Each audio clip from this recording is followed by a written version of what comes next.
मध्य प्रदेश में विधानसभा चुनाव 2023 के 3 दिसंबर को नतीजे आने वाले हैं, लेकिन इससे पहले ही अलग अलग सर्वे एजेंसियों के एग्जिट पोल ने राजनीतिक दलों की धड़कनें बढ़ा दी हैं। क्योंकि किसी का सर्वे एमपी में बीजेपी की सरकार बनवा रहा है तो किसी की एजेंसी के आंकड़े में कांग्रेस की सरकार बनती दिख रही है। ऐसे में एग्जिट पोल के आंखों से भाजपा कांग्रेस दोनों पार्टी के नेता खुश हैं। एग्जिट पोल को लेकर कांग्रेस भाजपा काफ़ी उत्साहित है, तो वहीं कांग्रेस नेता भी अपनी सरकार बनवाने का दावा कर रहे हैं।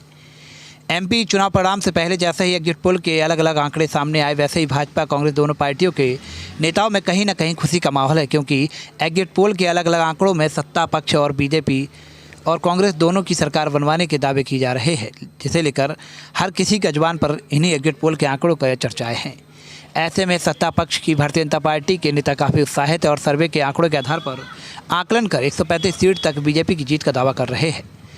वहीं एग्जिट पोल के आंकड़े आने के बाद कुछ ऐसा ही हाल कांग्रेस नेताओं का भी है, जो सत्ता में आने के लिए नजरें जमाए बैठे हैं और एग्जिट पोल के सर्वे में कांग्रेस को बढ़त मिलने पर खुशी जता रहे हैं। वहीं कुछ एग्जिट पोल के सर्वे भारतीय जनता पार्टी की पूर्ण बहुमत की सरकार बनवाने को लेकर उन एजेंसियों पर सवाल खड़े कर रहे हैं और कह रहे हैं कि उन्होंने मध्य प्रदेश का चुनाव मुद्दों और भ्रष्टाचार पर लड़ा था, इसलिए उन्हें पूरा विश्वास है कि मध्य प्रदेश में 150 से ज़्यादा सीटें आएंगी।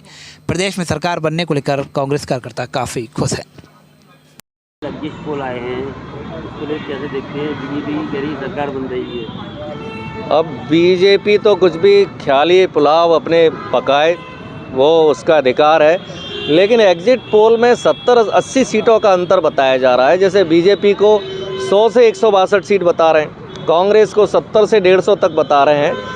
तो यदि एग्जिट पोल में 10-20 सीटों का अंतर होता तो समझ में आता। 70-80 सीटों का एग्जिट पोल अंतर बता रहे हैं तो उनकी विश्वसनीयता कहीं ना कहीं संदिग्ध है। लेकिन कांग्रेस पार्टी ने अपना प्रचार घर घर जाकर किया है, जनता के बीच में मुद्दों पर काम किया है। भारतीय जनता पार्टी के भ्रष्टाचार और घोटालों को जनता के सामने रखा है, कांग्रेस की आने वाली योजनाओं को जनता को बताया है।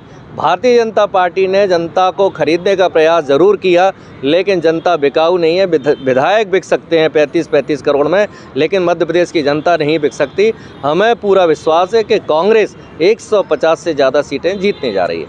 आज जेपी नेता भी ग्वालियर आए हुए हैं, क्या उसको बैठकने को लेकर? जी, आज़ाद भारत है, आ सकते हैं, ग्वालियर आएँ, कहीं भी आएँ जाएँ, लेकिन जेपी नड्डा जी हिमाचल के रहने वाले हैं और अभी हिमाचल में चुनाव हुए थे तो जेपी नड्डा हिमाचल में हार चुके हैं, वहाँ कांग्रेस की सरकार बन चुकी है।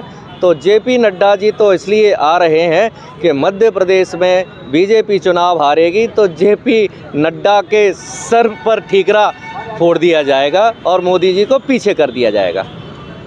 एग्जिट पोल आए हुए हैं बीजेपी के, क्या कहते हैं? देखिए, हमको पहले से ही ज़मीन हकीकत पता थी, हम तो शुरू से ही विश्वास से भरे हुए थे। और मुख्यमंत्री जी भी मतदान के बाद आपने देखा होगा आत्मविश्वास से भरे उनके स्टेटमेंट आए थे। हमको पूरा विश्वास था कि जनता हमारे साथ में है और जनता हमको आशीर्वाद दे रही है, और वही सब कल परिलक्षित हुआ है एग्जिट पोल में। और मैं समझता हूँ कि लगभग 130-135 सीटें हमारे आने वाली हैं। मगर कमलनाथ जी बोल रहे हैं कि 150 से ऊपर जा रही है, आंकड़ा बढ़ रहा है।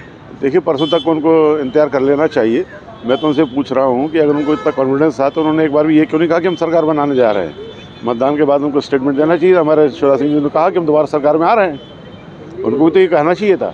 इस बार सीएम का चेहरा कौन होगा? ये तो हमारा आलाकमान तय करता है। विधायकों का दल जो होगा, वो जिसके फेवर होगा, वो मुख्यमंत्री बनेगा। अरे ये कब भैया ऐसे वीडियो देखे जा रहे हो? तनिका सब्सक्राइब कर लो और हाँ, घंटा का बटन जरूर दबाना, तब हमारे वीडियो का नोटिफिकेशन सबसे पहले मिलेगा। यहाँ वहाँ का देखा था हम, तुम का ही कहा था।